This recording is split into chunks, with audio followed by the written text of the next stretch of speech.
வணக்கம். சிந்தாமணி அப்படின்னு ஒரு விஷயம் இருக்குங்க. சிந்தாமணி அப்படின்னா என்னன்னா, நம்ம நினைக்கிற தாட் எல்லாமே உற்பத்தி ஆகிற இடம் பார்த்திங்கன்னா இந்த பீனியல் கிளாண்ட் அப்படின்ற இடம் தான். நம்ம தலையோட மையத்தில் ஒரு கிளாண்ட் இருக்குங்க, பீனியல் கிளாண்டுன்னு சொல்லிட்டு. நம்ம சிந்தனைகள் அத்தனையும் உற்பத்தி ஆகிற இடம் அந்த இடம்தான்.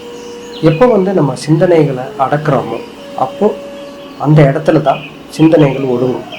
நம்ம சிந்தனைகள் எப்பெல்லாம் நம்ம சிந்திக்கிறோமோ அப்போல்லாம் அங்கேருந்து தான் சிந்தனைகள் எக்ஸ்பேண்ட் ஆகும். இதுக்கு முன்னாடி நம்ம பிறக்கும்போது இருந்த அத்தனை சிந்தனைகளும் காந்த வடிவில் ஒடுக்கம் பெற்று ஒவ்வொரு பிறவியிலும் அது தொடர்ந்துகிட்டே இருக்குது. ஸோ அந்த இடம் நம்ம பீனியல் கிளாண்ட் தான். அதில் தான் எல்லாமே வெளிப்பட்டு நமக்கு காட்சியாக தெரியும். அந்த ஒரு உறுப்பு இல்லைன்னா அந்த ஜெனட்டிக் சென்டர்லேருந்து வர இன்ஃபர்மேஷன் நமக்கு கட் ஆகிடும். ஸோ அப்பேற்பட்ட ஒரு பவர்ஃபுல்லான ஒரு இடம் தான் நம்ம சிந்தனைகள் ஒடுக்கம் பெறுற இடம். இந்த பீனியல் கிளாண்ட் அப்படின்ற அந்த இடத்துல காந்த வடிவத்தில் நம்ம அதை அழுத்தம் பெற வைக்கிறோம். அந்த சிந்தனைகள்லாம் காந்த வடிவத்தில் அழுத்தம் பெறும்போது அது திணிவு பெற்று ஒரு மணி போல் மாறும். அப்படி மணி போல் மாறின அந்த காந்த சக்தியை தான் நம்ம சிந்தாமணி அப்படின்னு சொல்கிறோம். இது தலைக்கு நடுவில் உற்பத்தி ஆகிற ஒரு மணி. இந்த காந்த திணிவுனால் ஏற்படும் இந்த மணியினால் பல நன்மைகள் இருக்குங்க. நம்ம நினச்ச இடத்துக்கு நினச்ச வேகத்தில் போக முடியும். நினச்ச விஷயத்தை யோசித்து அந்த விஷயத்துக்கு சொல்யூஷன் உண்டாக்க முடியும். அப்படிப்பட்ட ஒரு பவர்ஃபுல்லான ஒரு மணியாக, சிந்தாமணியாக அது ஒளிபெறும். அதே போல் மனோன்மணி அப்படின்னு சொல்லிட்டு ஒரு விஷயம் இருக்குங்க. நம்ம மனசில் உற்பத்தி ஆகிற மணி, மனம் ப்ளஸ் மணி. ஸோ இந்த மனம் அப்படின்ற விஷயம் எங்கே ஆரிஜின் ஆகுதுன்னு கேட்டிங்கன்னா, நம்மளோட நெத்தி பொட்டு அப்படின்னு சொல்கிற இந்த புருவ மத்திக்கு நடுவில் தான் இந்த மனசு அப்படின்ற விஷயம் மையம் கொள்கிற இடம். சாதாரண நிலைமையில் அப்படி மையம் கொள்றதில்லை. ஏன்னா நம்ம சிந்திச்சுக்கிட்டே இருக்கோம். மனசு அதுக்கு தகுந்த மாதிரி பிரிஞ்சுக்கிட்டே இருக்குது, எக்ஸ்பேண்ட் ஆகிட்டே இருக்குது. இப்போ இந்த மனசை ஒரு நிலைப்படுத்தணும் அப்படின்னா நம்ம மனசை உருவ மையத்துக்கு நடுவில் நெத்தி பொட்டில் நிறுத்தணும். அது கான்சன்ட்ரேஷன் அப்படின்ற ஒரு விஷயனால் ஏற்படுற ஒரு நிலை. இப்போ கான்சன்ட்ரேஷனால் ஏற்படுற அந்த நிலைக்கு பேர் தான் ஒருமுகத்தன்மை. ஸோ நெத்தி பொட்டில் எப்பவுமே தியானம் பண்ணிட்டு வரும்போது மனசு காந்த வடிவம் பெற்று திணிவு பெற்று அது ஒரு மணியாக மாறும். அதுக்கு பேர் தான் மனோன்மணி அப்படின்னு சொல்லுவாங்க.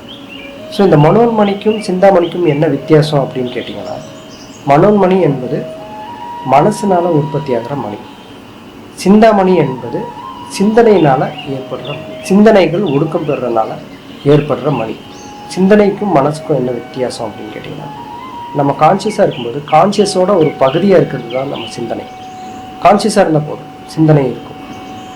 மனம் அப்படின்றது அதுலேருந்து இன்னும் வியாபிச்சு இருக்கிற ஒரு விஷயந்தான் மனசு அப்படின்றது. இந்த மனசு எப்படி மணியாக மாறுது அப்படின்னு கேட்டிங்கன்னா, சிந்தனை போல இல்லாமல் இது காந்தத்தினால ஏற்படுறது.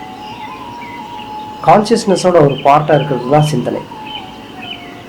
மனசோட ஒரு பகுதியாக இருக்கிறது காந்தம். காந்தத்தோட ஒரு பகுதியாக இருக்கிறது தான் மனசு. ஸோ இந்த காந்தத்தை திணிவு பெற வைக்கும்போது அது மனோன்மணியாகவும், நம்ம சிந்தனையை திணிவு பெற வைக்கும்போது அது சிந்தாமணியாகவும் இருக்குது.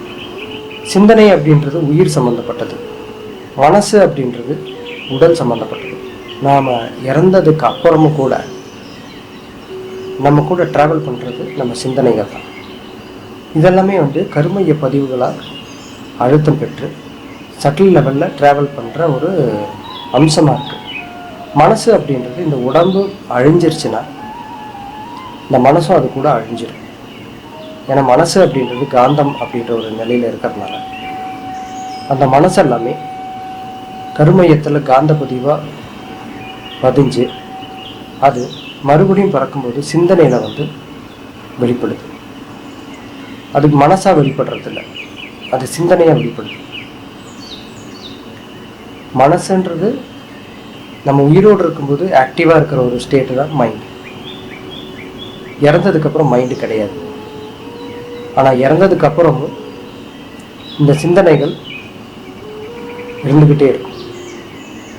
மனசு அப்படின்றது கான்சியஸ் ஆக்டிவிட்டியில் கிடையாது.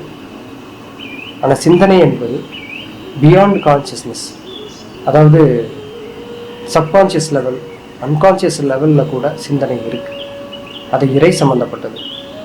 மனசுன்றது மனுஷனை சம்மந்தப்பட்டது.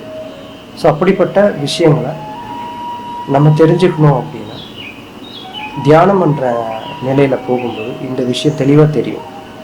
நெத்தி பொட்டில் வைக்கும்போது காந்த சக்தி அழுத்தம் பெறும். அதே தலையோட மையப்பகுதியில் தியானம் பண்ணும்போது சிந்தனை ஒருநிலைப்பட்டு சிந்தாமணி என்ற மணி ஏற்படும். அதையும் உணர்வோம் நம்ம. அதே போல் ரெண்டுத்துக்கும் உள்ள வித்தியாசத்தையும் உணர்வோம் நம்ம தியானத்தில். ஸோ இந்த ரெண்டு வித்தியாசத்தையும் தெரிய வைக்கணுன்றது என்னோட விருப்பமாக இருக்குது.